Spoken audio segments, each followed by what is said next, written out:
গত কয়েকদিন আগেই বেড়েছে স্বর্ণের দাম, আর এই সুযোগেই রাজধানীর মালিবাগে ঘটেছে এক দুর্ধর্ষ স্বর্ণ চুরির ঘটনা। ৭,০০০ টাকা জোড়া প্রাইস হবে। ফরচুন শপিং মলের একটি জুয়েলারি দোকান থেকে চুরি হয়েছে প্রায় ৫০০ ভরি স্বর্ণ।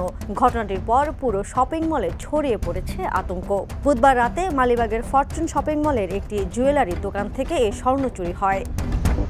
পুলিশ ও স্থানীয় সূত্রে জানা গেছে, ভোররাত ৩টার দিকে মালিবাগের ফরচুন শপিং মলের শম্পা জুয়েলার্স নামের একটি জুয়েলারি দোকানে দুর্ধর্ষ এই চুরির ঘটনা ঘটে। সিসি ক্যামেরায় দেখা গেছে চোর চক্রের দুজন সদস্য বোরখা পরে এসে জুয়েলারি দোকানটির শাটারের তালা কেটে বিপুল এই স্বর্ণ চুরি করে।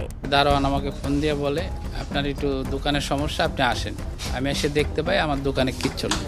শম্পা জুয়েলারির মালিকের দাবি, তার দোকানে ৪০০ ভরির মতো স্বর্ণের জুয়েলারি সাজানো ছিল। এছাড়াও ১০০ ভরির মতো বন্ধকি স্বর্ণ ছিল, সেই সঙ্গে ৪০,০০০ টাকার মতো নগদ টাকাও ছিল। চোর চক্র সবকিছুই লুটে নিয়ে গেছে। Desk report, the news. দেশে দেশে সবার সাথে দ্য নিউজ।